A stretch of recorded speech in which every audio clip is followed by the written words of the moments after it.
Club. Thank you for joining us, Lisa, for a Friday night.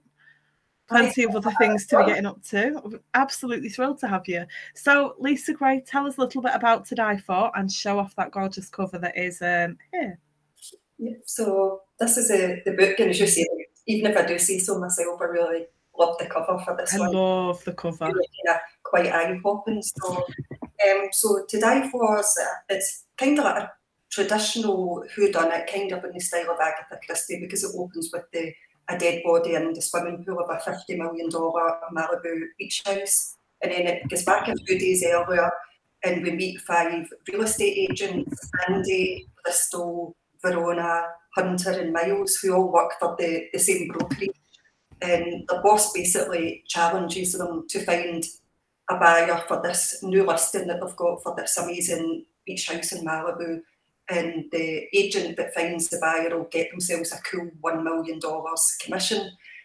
So the thing is, obviously all the agents really want to get their hands on the money, as anybody would want to get their hands on that kind of money. But all 5 agents also have a secret that means they really badly need the money as well. And it's just how far they're all prepared to go in terms of to get the $1 million. And as I say, there is a body in the pool, and hopefully I've done the book right, you don't find out who the body is for quite a good while into the book. You really don't, yeah.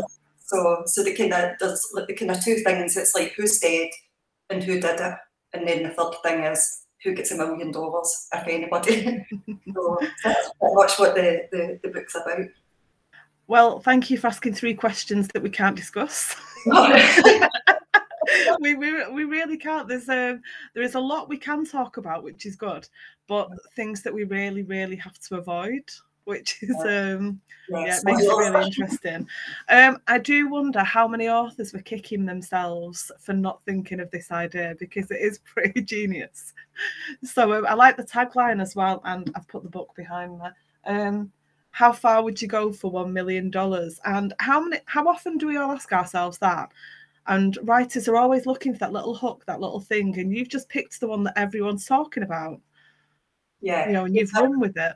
I was really surprised myself that, obviously when I kind of come up with the idea, and I looked to see if somebody already done this, and even when I was writing the book, I was convinced that I was going to hear about someone else. It was a much more famous author and better known that would be doing this sort of like Selling Sunset style sort of premise, but it all turns really quite deadly and quite nasty with the agents. And because anybody who's watched those kind of reality TV shows like Selling Sunset and $1 Million Listing and all that, they can see there's a lot of kind of like bitchiness and nastiness and backstabbing that goes on in the office. But I suppose when it's a crime novel, you're kind of taking it to the next level and throwing in a murder as well. But I did think at the time when I came up with the idea, I was like, maybe somebody else will probably beat me to it. But thankfully, I don't think they have anyway.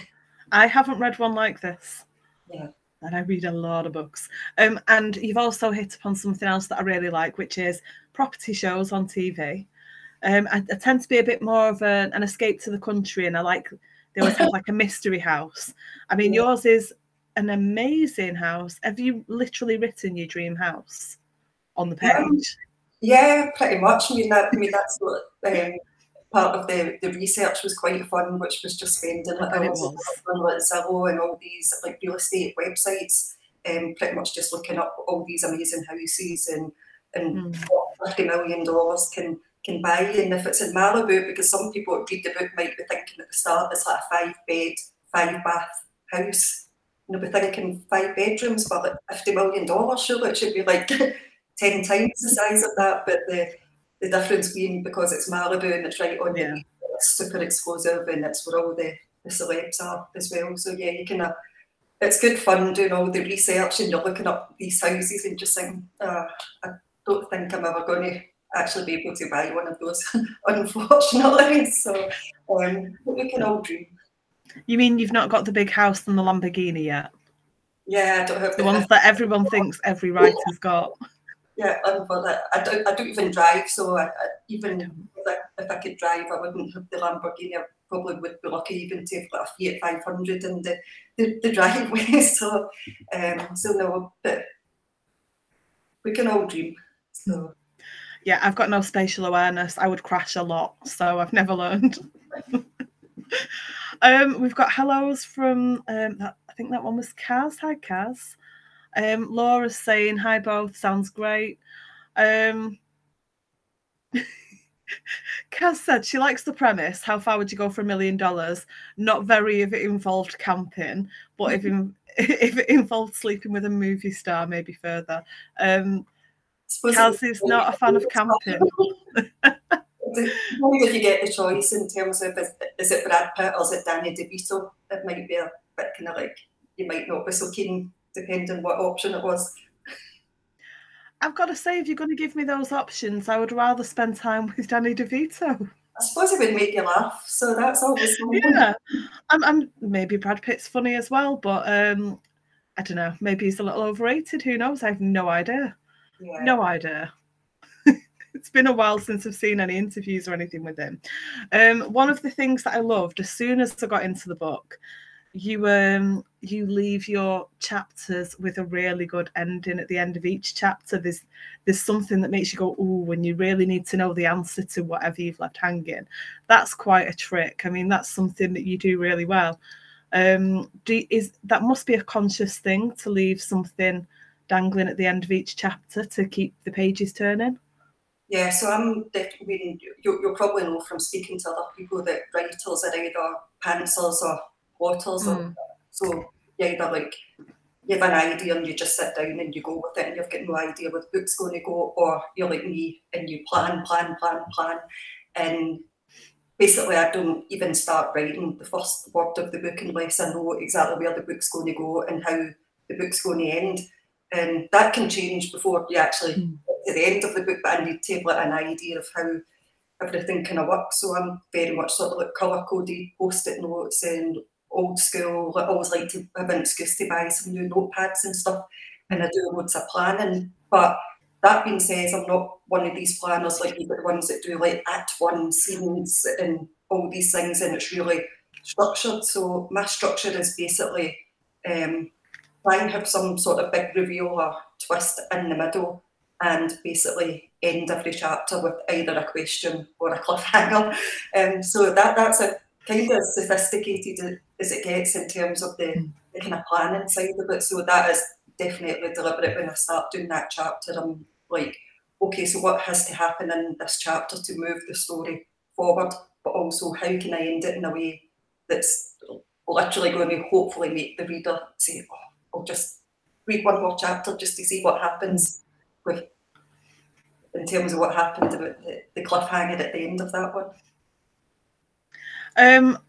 I wrote about how the contrast of the everyday lives of the characters compared to the front everyone puts on. It's a really interesting. As I was reading it, I was finding it more and more interesting that you kind of, it's the whole TV kind of show front, the storefront of each of the characters, and then you really see what's going on behind them. That must have been really fun to write, because you have a lot of fun. You have a lot more fun than the characters have in their lives with the various things they've got going on that we can't talk about. Yeah. Yeah, I mean, when you just say, I suppose the characters are a bit like the houses from the outside are all very glossy and put together, and yeah. As you say, they've got this kind of like perfect look, but all of them have got this stuff that's going on behind the scenes, and a lot of the cases this is kind of like fuels their need to get the money that they're all trying to get hold of. But in terms of having fun doing it, I mean, it's fun when you've got like 5 such different characters as well, because you can really kind of delve quite deep into trying to develop each of those people and make them all really quite different people. But in terms of having fun, I think this is probably, that was the book 6 that I've written, and it's probably the one that I've had the most fun actually writing the book, because usually like the writing side of it can feel a bit kind of like, I'm definitely more, I prefer to do like the edits on a book rather than doing the first draft. I find like the writing a bit of a slog, to be honest. But this one I was kind of thinking, I'm actually quite enjoying this. I'm quite enjoying all the evil things that I'm getting to make these characters do to each other, and all the kind of backstabbing and the nasty tricks that they're coming up with. So yeah, it was good fun writing it, and hopefully people find it good fun to read, because I mean it is a murder mystery, and there is like dark themes and quite serious themes in it, but I think it's probably quite a fun murder mystery as well. That it's one of those ones that you can take on holiday and you can lie at the pool or sit out in the back garden in the summer, if we had any summer, if we had any sunshine. And hopefully it's one of those ones that you can enjoy. And if you don't have sunshine outside your window, at least you'll have some sunshine in the book. I prefer sunshine in a book than outside the window. Yeah, quite happy. It's freezing cold and wet in Manchester, and I'm very happy with that. Are you actually in Scotland at the moment? Yeah, I'm in Glasgow, so I live in Glasgow. I'm born and bred in Glasgow, so yeah, so I'm pretty much probably the same as you in terms of the weather and the rain. Yeah. I'm probably a bit like you as well. I write all these books set in like California when it's like all this like glorious sunshine, and actually I prefer it when it gets to like autumn and winter and it's like big coats on and it's cold.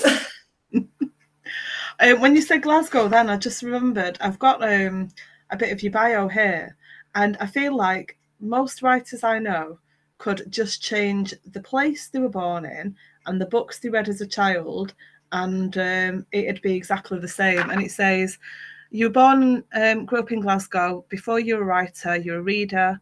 Formative years were spent dragging your dad around every library in the city in search of the latest instalment of the Sweet Valley High and Point horror series, which I'm a big fan of as well. I did try to find some of my old books, but I'm moving things around, so I was going to put some out behind me. And you'd read late into the night, often by the glow of the streetlight outside your bedroom when you should have been fast asleep. I feel like almost every writer I've met, that could have been their opening paragraph in the bio. Yeah. So you spent a lot of time visiting libraries and reading everything you could get your hands on. Was it always kind of mystery books? I suppose to start off with, it would just be like back in the 80s, it would have been the kind of books like all sort of like young girls were reading, as I say, like Sweet Valley High, Judy Borden, all those kind of books. And then I did get more into like the kind of horror stuff like R.L. Stine and all those kind of, you know, like I was obsessed with like the point horror books. And from there it was probably more the horror supernatural type books before I really get into crime, because I was like quite big into like Dean Koontz as well for a while, and kind of controversial opinion here. I kind of like preferred the Dean Koontz books to the Stephen King books, because everybody always like, when you think of those sort of like horror, mystery, supernatural type things, most people's favourite is probably Stephen King. And as much as I really enjoyed Stephen King books, it was more like the Dean Koontz books that I was into. And then I don't know if it was maybe, I think I started then kind of getting quite into like Callum Slaughter and Mark Billingham and all those kind of books, and I think that's when the crime sort of like side started to take over a bit, and particularly like those kind of like series where you get to know the characters and of like the main detective like Tom Thorne and like the Mark Billingham books, and then you become obsessed with waiting for that next book to come out. And at that point, it would be, as I say, like going to the library and coming out with like a stack of books, because like my mum and my brother, they don't read at all. So I had like library cards in their name so that I could take like extra books. And I would just like read books so fast, which unfortunately is not the case now. I don't know what it is when you get older. It's just, I mean, I'm lucky if I can read maybe like 2 books in a month now, whereas I mean back then it would have been probably 25 books in a month. So, do you know what I think the difference is? I think the difference is now we need sleep, whereas before we could sit up and read. Yeah, and just real life as well. It's so boring, isn't it, real life, when you've got to work and pay bills and things like that. And when you're younger, you just seem to put so much more time and energy to spend on reading, which is a shame. But I'm still one of those people, even though I've not got as much time to read, I still just buy them all the time, and they just stack up and stack up. A bit like yourself, because this whole thing behind me is ridiculous. It is. Yourself get all the other books in another room that are all sort of like the huge to be read pile, which is actually just like a sort of like cabinet full of books. So, but yeah, definitely, I think as you say that it's probably the case for every author. They start off being a reader, and at some point you have that wee light bulb that goes on and says, I would really love to kind of try and do that myself one day. And I suppose it's just having the kind of confidence maybe to sit down and give it a go. Well, that was one of the questions I wanted to ask, because again, your bio has been really helpful. It says that you, and this is a quote, this is just for anyone who's about to have a go at me for being controversial. It is a quote from Lisa. You bored everyone senseless talking about books you were going to write one day. And I wondered what finally made you take the leap. And also, can I point out my Billingham chance? Wedged in there. Yeah, I'm actually quite jealous. Yeah, I think it was, I mean, in terms of like all the probably people that are kind of watching this, a lot of them have been to like Harrogate and Bloody Scotland, all the kind of writing festivals, and that's what I kind of started off doing. That was like more than 10 years ago. I started going to Harrogate, and anybody that's been, they know what it's like. You kind of get to like mix in like the big tent with them, the kind of bigger name authors will be there, and then there'll be like other readers like yourself, and then there'll be like people that are hoping to be authors and they've maybe just get an agent, or they've just finished their first manuscript and they're trying to get an agent or trying to get a publisher. And back then, when I just first started going, I kind of became quite friendly with quite a few people who were on that kind of journey, and I kept thinking, I really want to do this. And then it was just having the confidence, because you would find out, oh, they've got an agent or they've got a publishing deal. And I think I was like, I don't want to be the one that if I write this book and then it fails, that I'm the one that's the kind of failure out of everybody. And I think it was just the complete lack of confidence for quite a long time. But I did, as you kind of mentioned there, that these other writers, I kept saying, oh yeah, that book that I'm going to write one day. And they're like, well, are you ever going to write this book? Are you just going to keep talking about writing this book? And then eventually I did just sit down and do it. And that was my debut novel, Thin Air, which came out just 4 years ago. So that was 2019. 2019, yeah. So that was kind of like the process. The inspiration came from going to all these crime festivals, and then you start talking to people, and you find out their plans and what they're doing, and you think eventually, right, I need to just sit down and do it. If it doesn't work out, it doesn't work out, but at least I know I've done it and I've given it a try. So it took a while to kind of get there, but I'm making up for it now, having to write these books. As I say, I've just finished the first draft of book 7 now, so it's been quite a lot in a short space of time after probably like 5 years of talking about this debut novel before I actually wrote it. Talking of inspiration, a police helicopter's just circling at the moment. I don't know if you can hear that. So book 7, can you tell us anything yet? So is it completely finished, edits done, proofread, the whole lot, or are we not there yet? So it was just the first draft was delivered earlier this week, and when I say the first draft, congratulations! It's nowhere near done. It's a really, really scrappy, messy, short first draft. It's got loads of work still to be done on it, but I don't think we've even got like a title or anything yet. I don't know how much I can say about it, other than I think I can say it's set in Hollywood, and it's about an actress who goes missing, and it's kind of similar to Die For in terms of you've got kind of like the glitz and glamour, but you've also got really dark stuff and really bad things that happen to people in it as well. So you've got those sort of like two sides of the coin. And again, hopefully it'll be one of those books next year that people will pick up and say, oh, that would be a good book to take on holiday and sit on the beach and read that. And so kind of like similar to Die For, but instead of like the real estate industry, it's more sort of like Hollywood film industry this time. I've just spotted a comment from Laura, and she says, dying, she's used the the monkey emoji that's covering its eyes. Just discovered I've apparently purchased this on the 5th of July. Really need to get a handle on the TBR. I swear, if I ever die in unusual circumstances, suspicious circumstances, and there isn't a book avalanche involved, then yeah, get somebody to investigate. And she said, at least when reading a book about sunny location, I don't have to slap on the factor 50. That's a good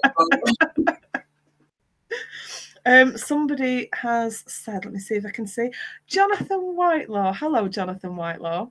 Has come up as Facebook user. I am actually going to ask you about the Scottish authors as well, because I was thinking of Marion before, Marion Todd, for anyone who doesn't know, when you were talking about planning. Queen of the planners. So Jonathan said, I've just finished on Writing by King, and he's very complimentary to Dean Koontz. It was like Sean Connery saying nice things about Roger Moore. Oh, he's got such a way with words, hasn't he? On Writing lives behind me here. Haven't read it in a few years. Maybe I should get it back out and have another look through. But you Scottish authors are all you're very welcoming to everyone, but you're a close-knit bunch as well, which is really lovely. How do you keep in touch? Do you all manage to kind of talk to each other? Because I know there's a lot of a lot of things on social media, so you'll all kind of retweet each other and celebrate each other's triumphs and all of that stuff. Even talking about you all, it just makes me smile. And earlier today, Karen McKinley commented on the promo that you'd sent us, so I've put the storytellers out as well.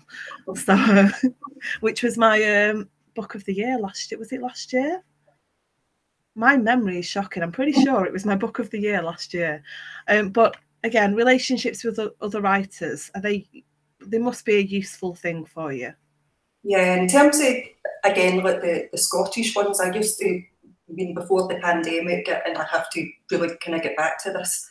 Now, I would go to like loads of the kind of like book launches and book events in like Glasgow or Edinburgh, and that was like a great way to get to meet a lot of the other authors as well. And then again, it's back to the things like the Blood of Scotland, like those kind of like festivals and all that. But the funny thing is, like you have these other authors as well, and you kind of talk so much on social media, you feel like you kind of know them and you know what they look like from the sort of like social media, little profile pictures. Profile picture. And then you realise when you go to like some event and you're getting up and you're like, hi, and then this is the first time I've met this person, but I actually just feel like I know them, because as you say, like the whole kind of like crime community thing does feel quite sort of like close-knit, and a lot of people do know each other, and I mean that is quite nice, and it's supportive as well. You say if you've got a book out or whatever, and people do want to tweet about it and say nice things and kind of get the word around as well. But yeah, probably in terms of like the Scottish ones, it was more going along to all the kind of the book launches and book events and things like that, but which have been really bad since things started to open up again. It's just been busy writing and doing other stuff, and kind of miss actually going along and catching up with people again. That feeds nicely into one of the questions that I had for you, which is you are writing full-time, working on your books full-time, which is fantastic. I always love to hear that, because it's so inspiring for people who are watching and aiming towards that, to see that there really are people being successful. There are people doing it. Is it how you imagined it would be? Is it difficult to kind of juggle all of the different aspects of it, or did you just kind of settle right into it? I mean, it was something that obviously I kind of like hoped would happen. I think every author would like to be able to do this as their job one day, and as you say, I was lucky enough to be able to kind of take that step, or maybe it was foolish at the time to just say, oh, do you know what, I'll give it a go and see what happens. So, and it's worked out. Clearly not foolish, it's working. But it's working, touch wood, it's working out okay so far. But yeah, I mean, I'm happy doing it because I'm quite happy to kind of like work the hours that suit me, and I always like to write late at night and like kind of like be up during the night, head down in the office, typing then, rather than feeling like I have to be at a desk at 9 in the morning and I have to take my lunch at this certain time. So it works well for me, because probably the hours that suit me are probably not the hours that like work very well for like a normal job. But yes, I suppose it's just having the discipline, because it can get quite tempting to say, I'll just sit and watch like this morning for a couple of hours before I think about doing any work, and then you do leave yourself with all the extra stuff to do. So it's about being disciplined, but I'm hoping that I can continue to kind of keep going and doing this as a job, because I don't think I would want to go back to a real job now. Do you think your background in journalism helps with, you know, the kind of getting the words down, you know, when you sit down and having that discipline and having to just get on with it? Yeah, definitely. I think you'll find quite a few authors have a background in journalism. It's surprisingly how many, yeah. So I suppose it's one of those things, you go into journalism a lot of the time because you want to write, and then the natural step is you want to then write books after that. But it definitely helps in terms of the meeting the deadlines, being concise in terms of, okay, what's needed in this chapter, what's needed in this scene, without having all the extra sort of like waffle in there, because being a journalist kind of like teaches you learn to get rid of all the words that you don't need.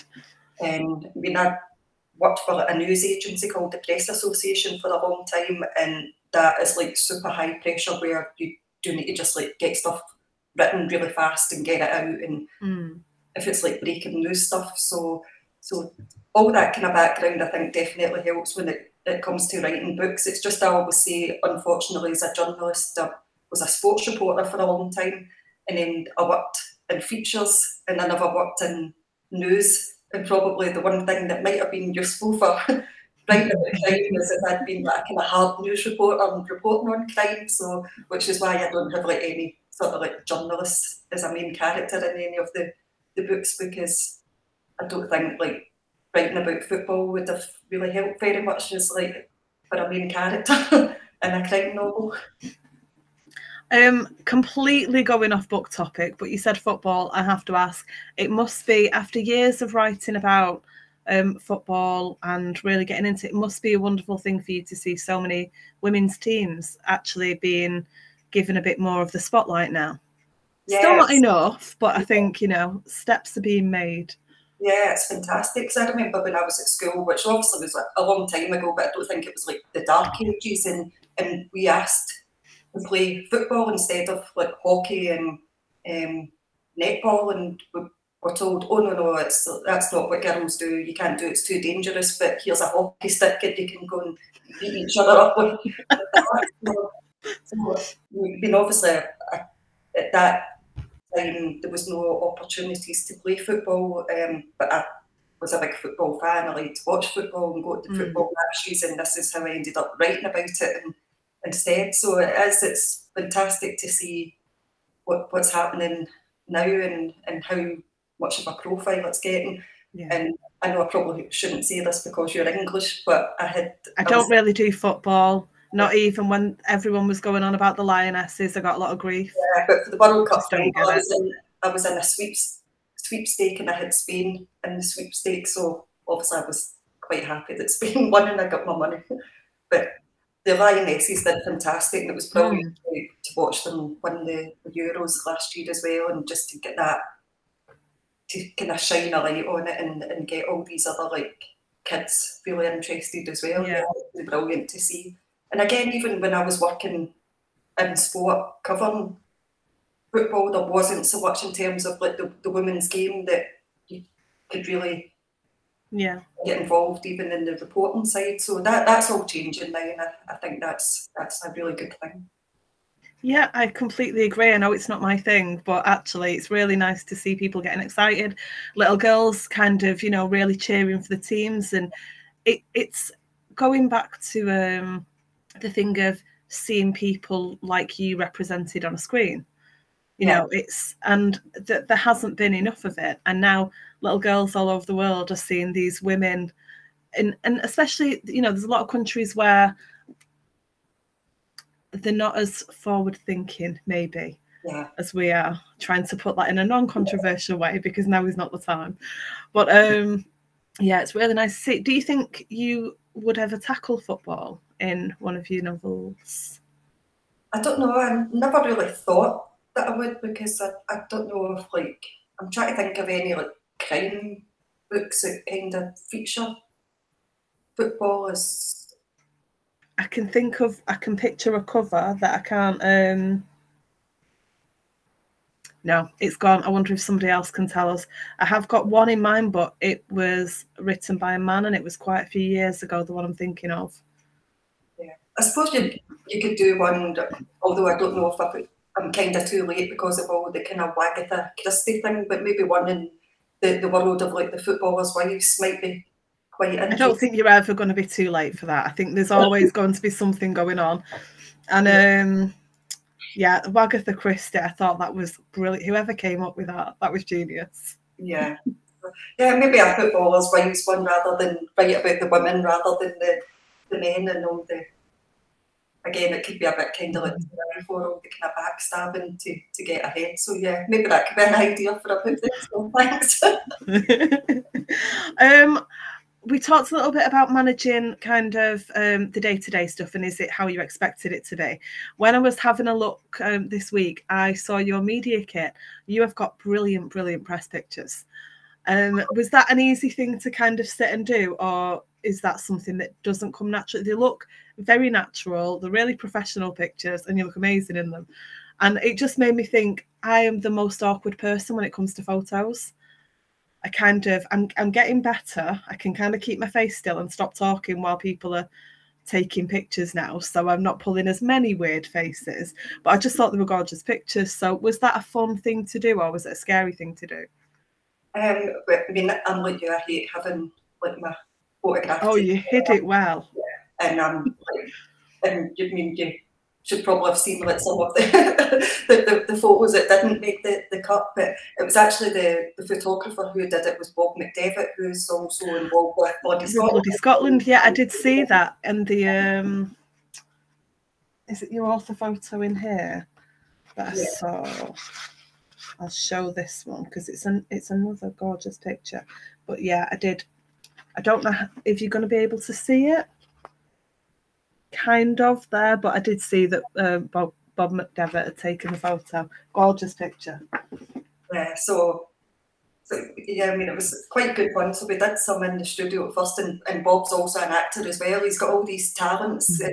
So he was kind of like, give me like all the kind of acting stuff, like give me a smile, give me like a growl and all, and I was kind of, he's like, not really kind of getting into it, and come on, give me more.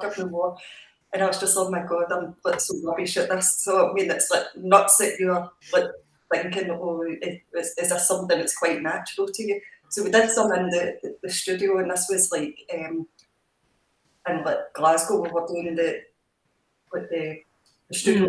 It's like, why don't we go outside and get like some shots outside? And there's like this bit nearby, it's got a fire escape, and it's like very kind of New York looking, because the photo shoot was just before the last book that I did, which was set in New York. So we were like, we'll go out and we'll do that. So I'm up on this sort of like fire escape, but there was all like these workmen nearby as well. So we're all kind of like, I'm like trying to do my sort of like Kate Moss smile, posing all these workmen. Ooh, look at you!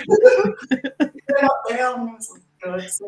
So yeah, I'm delighted that you think the photos turned out well. But yeah, isn't they're brilliant? All that stuff definitely doesn't come natural, and I bet like in 5 years' time, if I'm still writing books, it'll probably still be those photographs, and I'll probably like have dark hair or something, but then I'll still be using them just because I don't want to go and have to do like another photo. Never want to go through it again. I have to give a shout out to Bobby, is brilliant, and like as you say, it's like he's come up with like the pretty good photos, and he does put you at ease, which helps as well. But no, it's definitely not a natural thing to be in front of the camera. I didn't ask you earlier on. I know we can't really talk about book 7, but is it part of a series or a standalone? It's a standalone game, yeah. Do you foresee any more series or extending the Jessica series? I don't know. I get a lot of people asking about Jessica Shaw, and they want another book in that series. And at the moment, there's no plans another Jessica Shaw, but I think it's one of those ones that you kind of never say Yeah. never, because there's not really any reason why, I mean, in terms of like spoilers, that you couldn't sort of like pick up that character again and continue. So I mean, I think it's one of those ones that's like never say never, but also the same for another series. It's one of those ones, maybe if you just come up with the right character that you feel could have a sort of like life beyond that particular book. Yeah. They've got enough about them that could maybe carry more books on. So definitely, I enjoy doing both. I enjoy doing standalones and series. So it's definitely not the case that I'm kind of like, it's only standalones I want to do forever now. It's like I would definitely be open to like a new series, or maybe one day Jessica might make a comeback. Who knows? That's really interesting, because most authors that I talk to, they're kind of firmly in one camp or the other mainly. Yeah. You know, there's not many of you that are quite comfortable with series and standalones. So that's really interesting. There must be different challenges and pitfalls and good points as well about each one of them. Yeah, I think there's benefits. As you say, there's benefits and drawbacks. I suppose with a series, you get to know all the characters. So when you start a new book, you've already got all these people, you know what goes on in their lives, you know who they are, you know how they all interact with each other. So you're not completely starting from scratch in that respect, whereas if it's a standalone, you've literally got the whole cast, you're coming up with the names, you're coming up with what's that person's backstory, how do they fit in to things. But with a series, I suppose the drawback would be if you come up with like an idea for a book and you're really desperate to write that idea, but it just doesn't fit in with that character. So Jessica Shaw, for probably a lot of people maybe not familiar with the series, she's like a private investigator who I do love PI books. Yeah. So she kind of mostly specialises in finding missing people. So again, it's just one of those ones, if you get like an idea. So for instance, something like To Die For, where I had that kind of idea, it's like kind of Selling Sunset type thing, that someone gets murdered, it just wouldn't really work for a Jessica Shaw book, because there's no really any sort of like scope for like a private eye to be involved in that. So I suppose it's kind of like they both have the benefits, and they also have like the kind of slight setbacks as well. The standalones do give you the freedom to literally come up with any idea, and you know you can just run with it. It doesn't have to fit in with the style of a series or the setting of that series, or who that character is and what kind of role they play within that series. So yeah, but as I say, I enjoy doing both, and sometimes it's good to mix it up and you don't get too bored if you're just writing the same character all the time. But then after a while, sometimes if you do the standalones, you kind of start to miss the character that you spent 4 books with. So it does kind of work both ways. Yeah, it's a really good way of looking at it, that you can give yourself a little breather in between, like a little palate cleanser. I wanted to ask, what drew you to writing books set in America?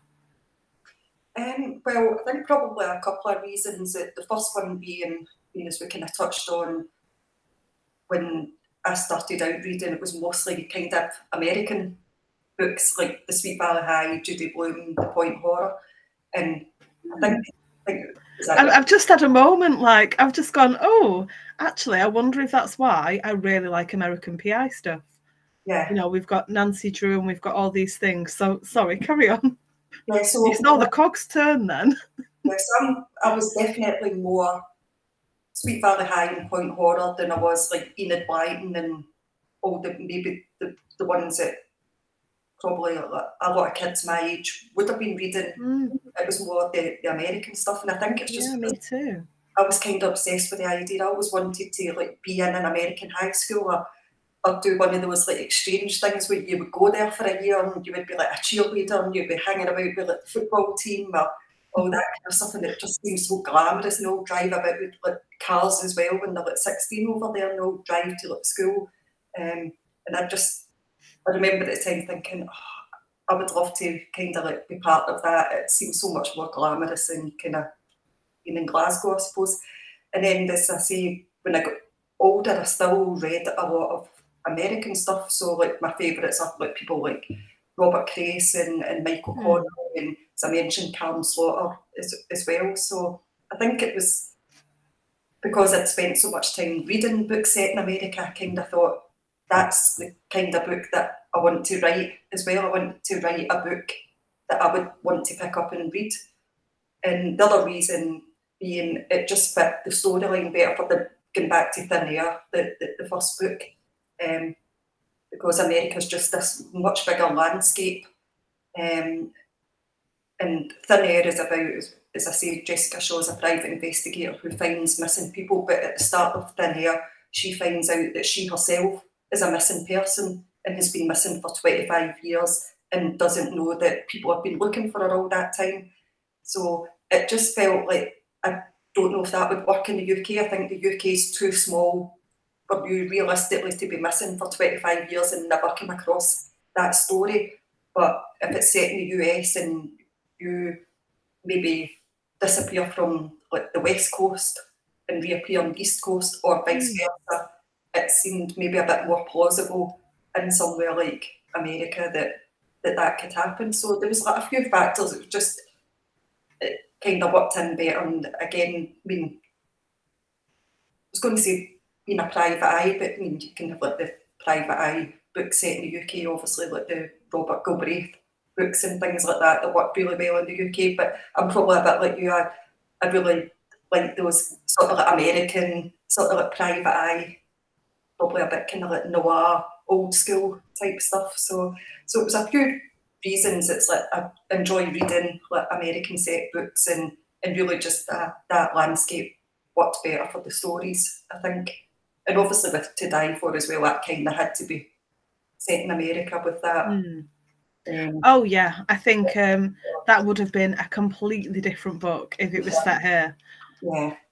Yeah, I don't think you could have done the same things with it and had the same feel to the book. Yeah, but that being said, I definitely wouldn't rule out doing a UK set book or a Scottish set book at some point in the future. I think it's just it's one of those things where you need the right idea, the right storyline to fit that setting and for it all to kind of come together at the right time to write that book. So it's not that I've got anything against writing books set where I come from.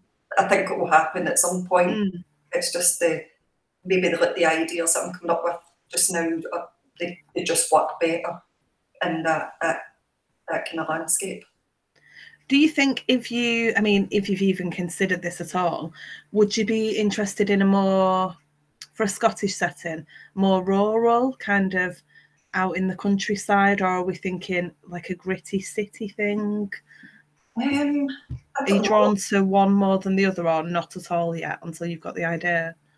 It maybe possibly would be more sort of rural, even though I'm city-based, because I tend to not write about things sort of like organised crime and gangland stuff, which I know a lot of people do brilliantly in, like particularly like Glasgow set books, and the city lends itself really good to those kind of books. I don't think that those are like books that I would necessarily write. So maybe it would be something maybe let's say up in the Highlands or something like that, a bit more sort of like remote and spooky and mysterious, as opposed to, should I say, maybe like the kind of gritty Glasgow sort of. But again, I'd say that now and then probably fast forward a few years. This book's complete opposite. Yeah. We talked a little bit about events. Obviously, we talked about the fact that you'd been to Harrogate before and Bloody Scotland. Have you got events coming up that you're going to? Yeah, so I've got one that I'm heading off to next week. It's called BoucherCon. This is one of the American ones. So it's like a big convention that they have every year, and every year it's in a different place, which makes it quite interesting. So, but this is actually the first time that I'll have been there. So one's in San Diego. So I'll be out there for about a week or so. So just doing some stuff out there, which will be nice because with the books being set in America, a lot of the readers of the books are American. So it'll be good. It'll be nice having done a few of the UK festivals to kind of go out there and see what the kind of American side of it's like, and meet some of the American readers. So yeah. Are there any authors you're looking forward to meeting, or are you not really sure about the schedule yet of who'll be there and when? And yeah, the schedule's out, and I think it's David Baldacci's one of the kind of big names that's going to be there, so it'll be good to see him. And there's a couple of UK authors going out, so Steph Brodripp's going out, we're going out together, and Ellie Griffiths is going to be there as well. So it'll be good to see their panels as well, because their books are fantastic as well, obviously. So it's always good to get the chance to see them talk about their books. So yeah, it'll be good to see some of the American ones. In fact, I've just been like so busy in terms of this. Is like writing the first draft of this book to have like a proper look through and see everybody that is going to be there, and then I can make a note of all the people who'll be stalking in the bar and trying to get a selfie. It just occurred to me that you had a book out before. So the first one came out in 2019. Yeah, the first. Did you do anything to celebrate that one? Because obviously the following 2 years, when your books came out, would have been quite different. And you're one of the first people recently that I've been able to say, first book pre-pandemic, several during pandemic, and now moving on again. So you've had quite a varied experience of each release, I would imagine. Yeah, it has been quite different, as you're saying. It's just obviously when you get back to 2019, so the first book came out in the summer, and the second book actually came out just about 3 or 4 months after that. So it was like 2 in 2019. And as you say, it was, I mean, I didn't do any actual kind of like book launches because I'm like quite shy in terms of things like this. I was kind of like, oh, I don't know if I want to do a book launch. And then by the time you maybe get the confidence, having had 2 books out and thinking, oh, for the third one, yeah, this might be a good time to do a launch and go out and meet people. And then the world obviously when it went to lockdown, and it was just like stopped. So it was really weird, and it was also a shame as well, because I'd been hoping to get out to America and do some research for the books, and obviously that didn't happen. Yeah. So just like I was in hours just spent in front of a computer, like on the Google Street Maps, pretending I was driving down all these American streets and looking up stuff about these places that I wasn't physically able to go to. So yeah, it was, as you say, like a total contrast in terms of like the first couple of books. And looking back now, I kind of wish I had the confidence to, as you say, sort of like celebrate that more at the time, but we just didn't know what was going to be round the corner. I could have maybe made more of it, had like the book launches and get out and met people a bit more, because thankfully now things are starting to open up and people can get out and about. And sort of, I think it's good that you're being really honest about that, though, because I mean, just before we went live, I said we've done, you know, me and Kaz have done hundreds of these now. Karen's started with us recently, and I still get nervous. And I don't think you should be giving yourself any grief for the things that you didn't do when you weren't ready to. Yeah. I think that's another thing that's going to inspire other authors to go, oh, actually, maybe I don't need to go and, you know, push straight away. Maybe I can kind of dip my toe in the water and ease in and get to know more people, and then it becomes the more comfortable thing. So actually, I think by not doing that and not forcing yourself into something you're uncomfortable with, you're paving the way for other people to say, actually, no, I don't need to do that. I can focus on this, and then maybe next time we'll do that. Yeah. So I think that's a good thing. Yeah, do what makes you comfortable, because you say even now when you do like these sort of festivals and panels, you see, I think it is probably a good thing if you do get nervous beforehand, because it shows that it's important to you as well, and that it is an important thing to kind of talk about your books and communicate with readers that are hopefully going to want to read them. So I think it's good that we both still get nervous. It shows that we care. Yeah, I think nerves are fight or flight. We're both still sat here. Yeah. We are sat here, we are doing it. It's a good thing. We have got just over 5 minutes left. So I want to ask you if you would ever consider writing or having somebody else design a graphic novel of one of your books. Might be quite tricky with To Die For. Yeah. I'm thinking how many characters and how many things there are going on. Really easy to follow as a reader. I'm wondering whether that would make it quite thick, though, as a graphic novel. This is one of Kazzy's favourite questions because she loves the graphic novel and she started to buy them for me now. I'm still on the fence a little bit, but I'm getting there. I don't know. I don't think I've ever read any graphic novels. So I hope Kaz doesn't hate me for that. She will not. No. She's trying to convert me to a lot of different things. She'll get me there eventually. I don't know, maybe Jessica Shaw would be a character that would maybe work quite well. Yeah. And she's got, I mean, if you're talking about a graphic novel, she's got a very distinctive look as well because she's got the kind of like full arm tattoo and the pierced nose, and she's a bit kind of like punk looking, and her Converse and her short dyed blonde hair and stuff. So yeah, maybe the Jessica Shaw ones, and if somebody ever wants to approach me and ask about doing them, yeah, maybe that would be quite cool. Maybe she's a character that would work well in that kind of format. Going back to what we were saying earlier about maybe revisiting Jessica at some point, are there any other characters? I think I can ask this without it being something that gives anything away, depending on your answer.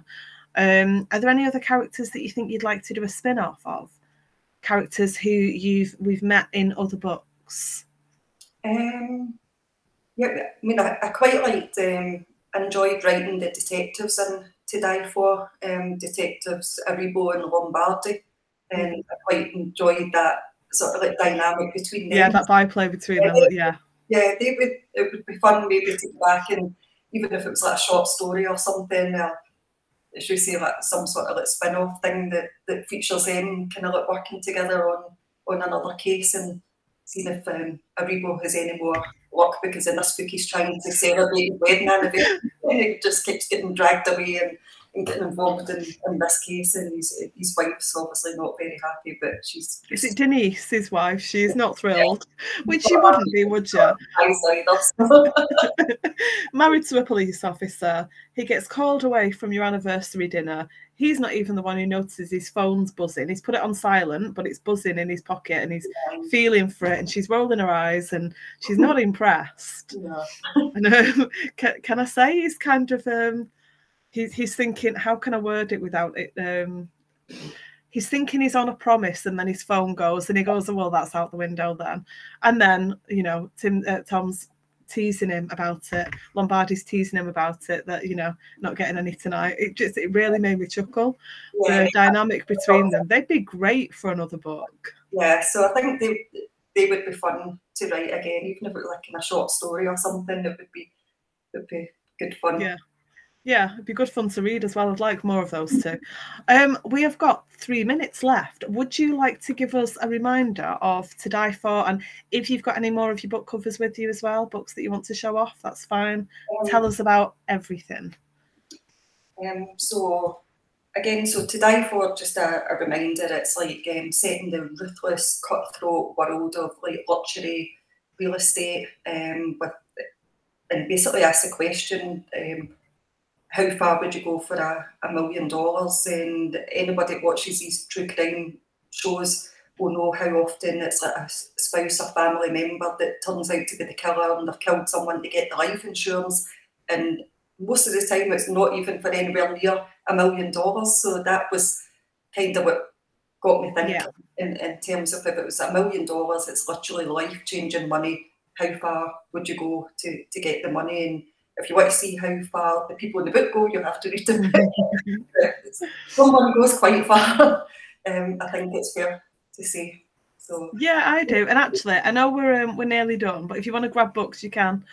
I'm thinking of how different everybody's... We're not going to go into it, but there's nothing samey about it. Everyone's got different and genuine reasons for the way they behave, and even though the tagline is about the money and they're all interested in the money, it's not really all about the money either. It's about how the money has an impact on their current situations. We're not just talking about a bunch of people who are literally fighting to the death for £1 million. Yeah, it's so much depth to it. Yeah, they're not just kind of wanting the money so they can go and buy a Ferrari or whatever. That's like, as you say, they all have this secret where the only resolution really is to get their hands on money. And it kind of like that desperate situation leads people to do quite extreme things in the book.